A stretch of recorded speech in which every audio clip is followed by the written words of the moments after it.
नमस्कार and welcome you all to world affairs. मैं हूं प्रशांत धवन। नाउ यहाँ पर आप देख पाओगे ये है एशिया का मैप और ये है हमारा प्यारा भारत। नाउ यहाँ पे मैं जूम इन करके नोएडा उत्तर प्रदेश में आपको दिखाऊंगा सुपर टेक के ट्विन टावर जो गूगल मैप में आज भी खड़े हैं। वैसे आपने देखा होगा इंटरनेट पर ये टावर बहुत ज़रा छाए रहे। इसकी जो एक वीडियो है रिसेंटली कि इन टावर्स को डिमोलिश कर दिया गया है, ये काफ़ी वायरल हुई है। नाउ यहाँ पे आप देख पाओगे ये है वो टावर्स, इनको रिसेंटली डिस्ट्रॉय कर दिया गया। भारत के इतिहास में हमने कभी भी इतना बड़ा स्ट्रक्चर डिमोलिश नहीं किया है। ये अपने आप में एक हिस्टोरिक मोमेंट है और यहाँ पे आप देख पाओगे ये वीडियो है, इसका जो रबल क्रिएट हुआ, क्योंकि इतनी एक मैसिव बिल्डिंग है, 40 फ्लोर की हम यहाँ पे बात कर रहे हैं। जिस कंपनी ने ये टावर्स को बनाया है इनका यहाँ पे टोटल खर्चा आया है रफली आप कह सकते हैं 800 से लेकर 900 करोड़ रुपए का। तो जब मलबा यहाँ पर जनरेट हुआ इन टावर्स के टूटने का, तो बताया जा रहा है कि आसपास की जो कई सोसाइटी है उनकी बाउंड्री की वॉल भी क्रैक हो गई है। मगर यहाँ पे ऑब्वियसली आपके माइंड में क्वेश्चन आएगा कि हुआ क्या है। आई मीन इस टावर को लेकर सब लोग इतना ऑब्सेस क्यों है, हर जगह सोशल मीडिया पे इस टावर की बात क्यों हो रही है। और अब हम देख रहे हैं कि इस पर पॉलिटिक्स भी स्टार्ट हो चुकी है उत्तर प्रदेश में, जहां पर बीजेपी और समाजवादी पार्टी दोनों कह रहे हैं कि देखिए ये जो सुपर टेक का टावर गिरा है ये करप्शन गिरा गया है। एक पॉलिटिकल पार्टी कह रही है कि तुम्हारा करप्शन गिरा है, दूसरी पार्टी कह रही है कि तुम्हारा करप्शन गिरा है।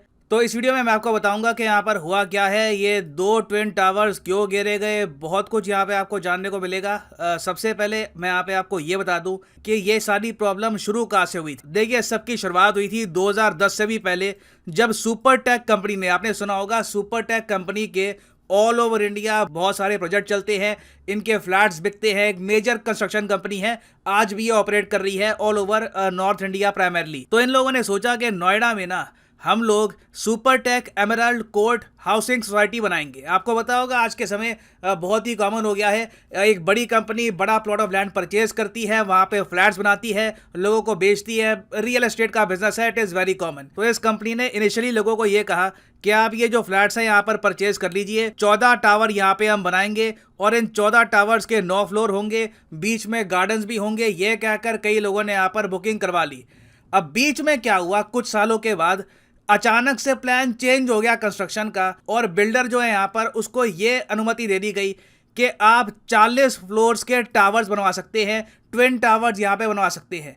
अब जिन लोगों ने ओरिजिनली यहाँ पर मकान ले रखे थे, जिनके ओरिजिनली यहाँ पर फ्लैट थे, जिनको कहा गया था कि यहाँ पे गार्डन भी होगा, वो ये सब देख के चौंक गए कि हमको ये प्लान तो बताया नहीं गया था, अचानक से चेंजेस कैसे कर दिए। उसके अलावा जो ये ट्विन टावर्स बनाए गए हैं ये नेशनल बिल्डिंग कोड के भी अगेंस्ट है, ये कई लोगों ने आरोप लगाया। तो जो यहाँ पर ओरिजिनल बायर्स थे ये चले गए इलाहाबाद हाई कोर्ट में और यहाँ पे इन्होंने कहा कि गलत तरीके से बिल्डर ने पूरी जो सोसाइटी है इसका मैप चेंज कर दिया है। और अगर आप सोच रहे हैं कि बिल्डर ऐसा क्यों करेगा, देखिए बड़ी सिंपल सी बात है, आप पार्क वगैरह क्यों बनाना चाहोगे, आप यही चाहोगे कि वहां पे दो और बड़े बड़े टावर वहां पे क्रिएट हो जाएं और आपके और फ्लैट्स बिके, इससे आपका प्रॉफिट मार्जिन बढ़ेगा। तो पिटिशनर्स की बात इलाहाबाद हाई कोर्ट ने सुनी और हाई कोर्ट ने 2014 में, इलाहाबाद हाई कोर्ट ने 2014 में कह दिया था कि जो ये टावर्स खड़े हैं ना इनको डिमोलिश कर दो 4 महीने के भीतर। मगर ऑब्वियसली यहाँ पर बाद में जो कंपनी है ये गई सुप्रीम कोर्ट में, बाद में ये मामला काफ़ी लंबा चला और अब जाके 2022 में सुप्रीम कोर्ट ने फाइनली कहा है कि ये बिल्डिंग डेमोलिश कर दीजिए, ये गलत तरीके से बनाई गई थी। अब यहाँ पे आपका एक क्वेश्चन आएगा, अच्छा ठीक है तो यहाँ पे कंपनी को तो लॉस हुआ ही हुआ, ये कितना बड़ा आपने ढांचा बना दिया, उसके बाद आपको कोर्ट के ऑर्डर की वजह से तोड़ना पड़ रहा है, मैसिव लॉस यहाँ पे आपका हो गया। उसके अलावा जिन लोगों ने इस टावर में फ्लैट परचेज किए थे, क्योंकि टावर भी ये जब खड़ा कर दिया था इसकी भी बुकिंग हुई होगी, उनका क्या हुआ। देखिए ओवरऑल सुपर टेक ने कहा है कि इनका 500 करोड़ के आसपास का लॉस हुआ है और जिन लोगों ने इस सुपर टेक की ट्विन टावर में फ्लैट्स परचेज किए थे उनको 12% के इंटरेस्ट रेट के साथ उनका पैसा वापस भी किया गया है। क्योंकि ऑब्वियसली ये केस बहुत लंबा चला है। मान लीजिए किसी ने यहाँ पर बुकिंग करी अगर 2012-13 के आसपास, तो तब से लेकर आज के समय 10 साल हो चुके हैं, तो उसको कहीं ना कहीं कुछ इंटरेस्ट रेट भी मिलना चाहिए। और अभी रिसेंटली जो ये ट्विन टावर्स गिरे हैं उसके बाद उत्तर प्रदेश के चीफ मिनिस्टर योगी आदित्यनाथ जी ने यह भी कहा है कि एक सबसे ज्यादा कड़ा एक्शन लिया जाएगा उन लोगों के अगेंस्ट जिन्होंने यहाँ पर करप्शन किया है। क्योंकि देखिए अचानक से सोसाइटी का प्लान चेंज हो गया, 2 यहाँ पर नए टावर खड़े हो गए। तो सितंबर 2021 में उत्तर प्रदेश के चीफ मिनिस्टर के ऑर्डर पे 4 मेंबर की कमेटी बनाई गई, जिसका काम यही था पूरे केस को स्टडी करे और पता करे कि किन किन लोगों ने यहाँ पर करप्शन किया है। और यहाँ पर पाया गया कि टोटल 26 ऑफिसर्स थे, एम्प्लॉइज थे, डायरेक्टर्स थे सुपरटेक लिमिटेड के, जो यहाँ पर इन्वॉल्व थे। कई आर्किटेक्ट भी इन्वॉल्व थे, तभी इतना बड़ा चेंज कर दिया गया रातों रात। थैंकफुली मैं कहूंगा कि इंडिया में आज भी जुडिशरी है,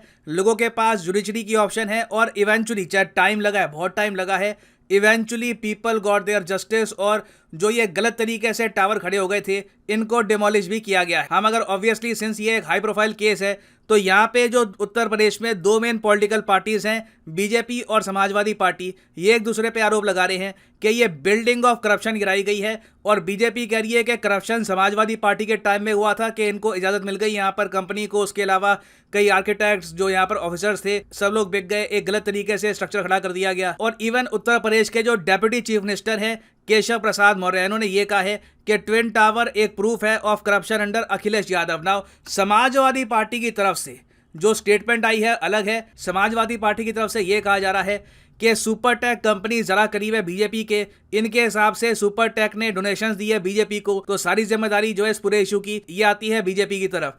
तो देखिए, ये पॉलिटिक्स खेली जा रही है इस पर। करप्शन दोनों साइड्स कह रही है कि तुमने करप्शन किया था, वो पॉलिटिकल पार्टी कह रही है कि तुमने करप्शन किया था। यहाँ पे कौन सही है कौन गलत है, उस पर मैं जजमेंट दूंगा नहीं, ये मैं आप पे छोड़ दूंगा, यू डिसाइड। बट इस पूरे एपिसोड से हमको ये भी दिखता है कि करप्शन परसेप्शन इंडेक्स में भारत की रैंक आज भी क्यों 180 कंट्रीज में से 85 है। और इवन चाइना जैसा देश, जहां पर सिंगल पार्टी रूल है, जहां पे करप्शन होने के चांसेस एक्चुअली ज्यादा होने चाहिए, क्योंकि सारी पावर एक सिंगल पार्टी के पास कंसंट्रेटेड है।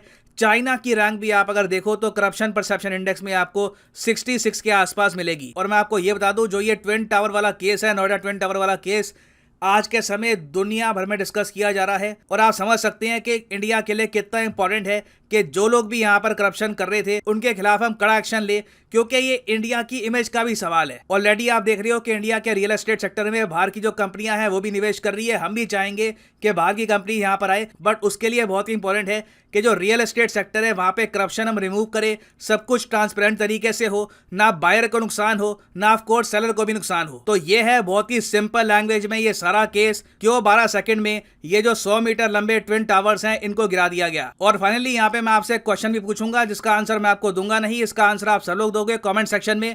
क्वेश्चन यहाँ पर यह है कि कर्नल माइगा, ये रिसेंटली नाम बहुत न्यूज में है क्योंकि ये बन चुके हैं prime minister of a country. आपको बताना है कि कर्नल माइगा रिसेंटली किस कंट्री के बने हैं प्रधानमंत्री। ये है यहाँ पे आपकी ऑप्शन, मॉरिशस, मालदीव्स, माली या फिर साउथ कोरिया।